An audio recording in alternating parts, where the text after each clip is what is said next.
Meghan Markle desperate to hold on to any royal connection now, as is of course Prince Harry, desperate times, etc. But the problem that you have really is everybody now knows just how cruel, unkind and literally unsavoury both of them have been to the British monarchy. You see, it's my belief, and tell me if I'm wrong here, chums, but I genuinely believe that they thought they were absolutely bigger than the British monarchy. They didn't need the Queen, and if you remember, they very famously said that she, get this, didn't own the word royal. I mean, what an absolute slap in the teeth to a woman, particularly of that certain year at that particular point, You're just not that disrespectful, are you? But clearly Meghan Markle felt that she could be, alongside her hapless husband, Prince Harry, who she calls, of course, a fox and one of the most handsome men, you're right? Yes, I mean, he did have a nice character, but he certainly ruined it all, hasn't he, with his actions. Now, what's fascinating is when, of course, Meghan Markle decided to quit the British monarchy, I think, as did many, well, lots of people felt she shouldn't be included in any level of family affairs.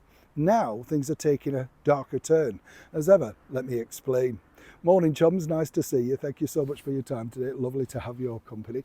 It is a funny thing. I've often said families are very difficult. And when you are a very public family, as the British monarchy is, then, you have to be careful how you tread those waters. Because as we've seen, even His Majesty the King got it really wrong by including a message about Islam inside the Easter message. And people take against you. They literally turn. And the problem is you are a public property. And the public property is very difficult. It's like if you're a celebrity. If you say the wrong thing, align yourself, then they dump you. The public are your boss. And that is really what Meghan and Harry don't understand. They felt, particularly I think Meghan Markle, that she was this superstar that entering the British monarchy that really could tell them how to monetize it, market it and manage it, even wanting to get sit-downs with the late Queen to tell her where she was going wrong after all these years about what she should do to make things right. You get the picture. But what's interesting is recently Prince Harry returned back here to the United Kingdom, and not only did he want to try and get to see his father alone, and that was the imperative bit. He didn't want anybody else hanging around, including of course his elder brother, Catherine the Princess of Wales, and more predominantly the woman who he said was dangerous, Camilla, Queen Camilla. Well, he wasn't having that, right? So he really just wanted to get together with the king and iron out a few bits, and basically most of them were about keeping titles and securing it into the future. Not for him, allegedly, but for his children. The children that nobody ever sees and neither he has ever seen. So quite what planet these two are on is amazing. But according to the source, Harry had an idea that why now could they not in fact update the British monarchy website? Particularly as Harry had done so much good work with things like the Invictus, and he was going over to Ukraine, and his wife had launched successful businesses. You get the picture, as ever, Jam, all of that sort of stuff.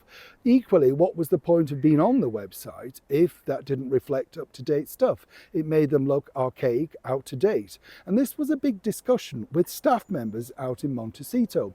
As I've told you before, when you pay staff members, everybody agrees with you because you're paying them. It's as simple as that. Behind the scenes, secretly, they laugh because they know, well, that nobody's going to do that. But Harry's latest venture back here to the United Kingdom was that indeed, to try and secure that particular conversation, that message to the king to say, look, now, according to the source, they've written to the people, because Harry will know who this is, that looks after the website. But apparently they're inundated with everything else going on with the working royals.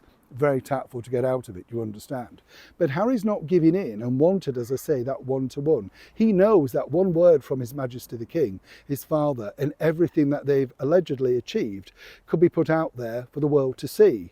But for now, nobody seems to be buying it. And Harry apparently is fizzing because, as Meghan pointed out on that podcast, he's out there to protect us, to make our family secure. He came back with a fail. Why does Meghan want to be on the website? It's one of the most visited websites, literally, alongside their social medias in the world. Everybody looks towards the royal family if they're coming to London. What can we go and see? What museums, exhibitions, changing of the guard, all of that sort of stuff, right? So Meghan knows that even at the bottom of the pile of the list, somebody might pick her up, and that is all traction. And if she can link to the royal website with up-to-date stuff, it might just get her business off the ground. Always thinking of herself, even in the time of a king's illness. Anybody else agree? Neil Sean, Kensington, London.